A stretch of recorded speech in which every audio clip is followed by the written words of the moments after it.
talk about it, Lorenz. Obviously, your second Bellator fight. Will you give us an idea, you know, compare and contrast? How does this feel versus the debut, where I'm sure there was a lot of pressure, expectations, all that?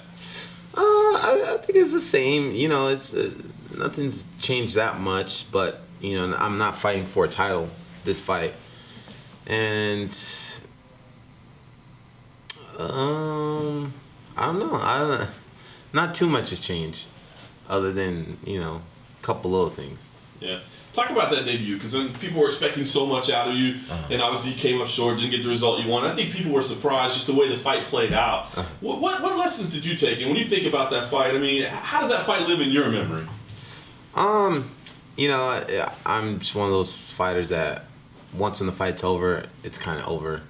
You know, I kind of go back, and then my team goes back and looks at the fight and looks at our mistakes. I think it would be a lot worse if I came in there and just got slaughtered, you know what I mean? But being that I put on the fight that I put on, we went 5 rounds, and, you know, the good things to take out of that, you know, I took out of, and the bad things, I feel like they're not those big of things to go into the next fight, you know, if I got a title fight again, you know, it's minor things to tweak, and then and come out with a better, you know, outcome than the last fight.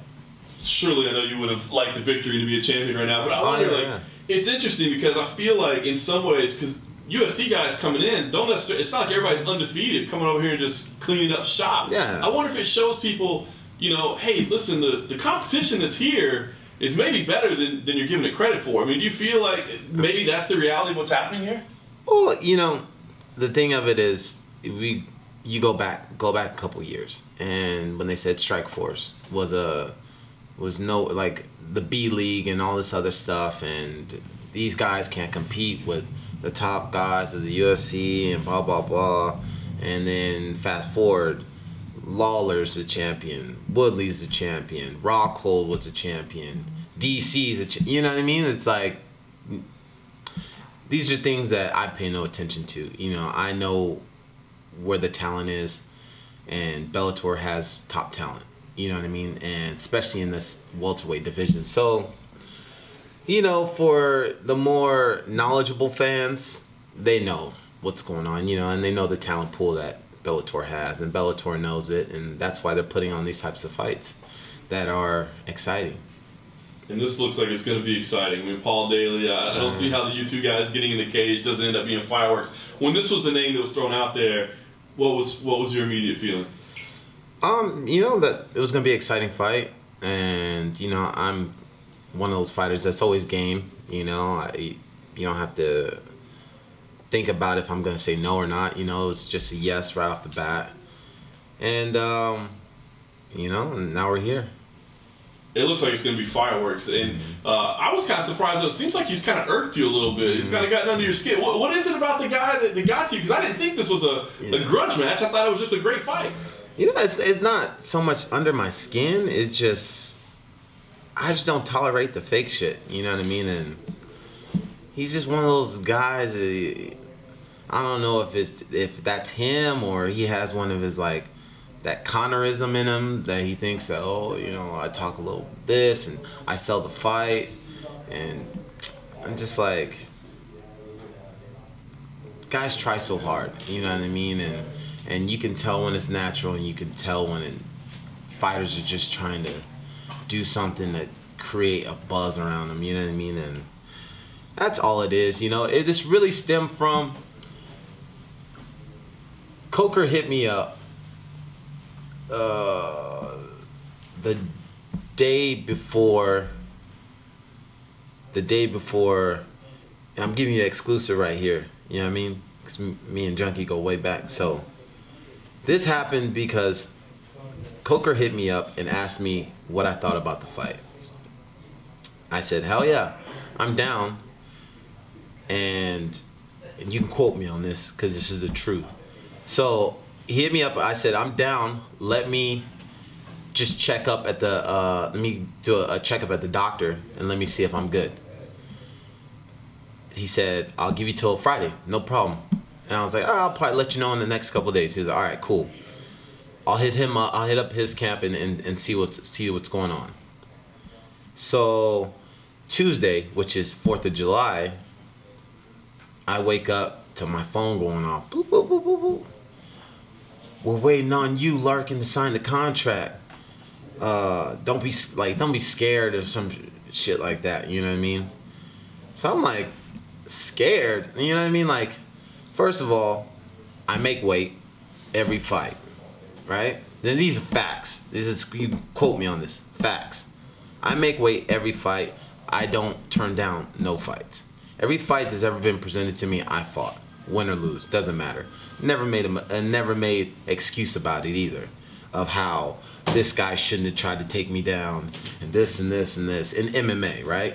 Because this is what we're doing with MMA, mixed martial arts, not kickboxing or boxing. So then he talks all this mess about how I'm like, pretty much I'm scared, and I'm like, what are you talking about? You know, like, so long story short, nothing's open on 4th of July. Wednesday, I get checked. I'm cleared. I say yes to the fight. And then it just goes from there, and he keeps talking his little thing. So, I mean, we'll see. I never have an excuse. You know what I mean? If you check my interviews, anything, I always congratulate the winner. You know what I mean? If I do lose. But he talks all this mess like months after the fight. All this footage gets erased. You know what I mean? This is the stuff that you look it up, and this stuff stays forever, right? So it's gonna be funny to watch the years to come along. I know somebody off the internet's gonna do like a compilation of him talking all this mess and the repercussions of his stuff. So, you know, that's my only thing, is I don't do the fake stuff. You know what I mean? Like, don't. Like, I get it, you're trying to sell the fight, but we don't need to sell a fight. It's exciting in itself, right? So don't do the extra shit that, you know, he always does. I don't know, man. He's not that guy. Yeah, you know, he's not that guy. He's not a talker. He doesn't have that charisma, you know what I mean? He just fights, you know. If I was a promoter, I'd just be like, fight. Let's not put him in front of the camera. Let's not let people talk to him. Let's just let them like him because of his fights, not his charisma, because he doesn't have it. So, I don't know. We'll see. You touched on something kind of interesting there, because I know you're a striker at heart, right? But there's no secret that Paul Daley's wrestling isn't the best out there, right? I mean, people have taken him down and basically frustrated him because they lay on top of him, you know what I mean? He can't get up. So, I wonder, I mean, it sounds like, I know that you probably want to go toe-to-toe and have some fun with it, but smart gameplay might be like, why even mess with that left hand? Let me just take him to the ground. So, what do you feel like? Is there a responsibility to go out there and put on this rock'em sock'em robots fight, or do you think, hey, as you said, this is MMA, we're doing MMA? Well, the thing is, I never fight that rock'em sock. You know, and like he takes months off my life. I tell you, every time I talk about this dude, and it's not a lot that I talk about this dude. He like dares these fighters that, yeah, we stand, you know, anybody who stands in the cage with me face to face and go blow for blow, you'll lose. I'm like, who does that? Who wants to do that?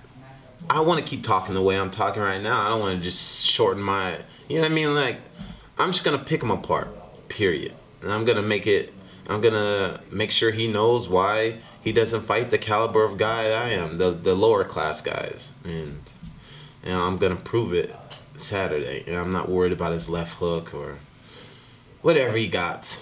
I'm not concerned, not one bit. Nice. Well, last thing for me, Lorenz, I mean, you came up short in the title shot. Still, you're getting a big fight, big position on the card. I think those are going to come to you. So, what is the goal right now? I mean, are you still focused on that title right now, or because of the loss, do you feel like I got to reset and now I'm looking at, you know, names or matchups? What does the future hold for you right now? You know, just proving why I should be back there. You know what I mean? If it's not this fight, it's no biggie. You know, after this fight, then I got to fight somebody else. But, you know, to prove myself of why I belong in the top spots, and that's the main thing. And giving the internet something to talk about for the next 5 days, you know, after this fight.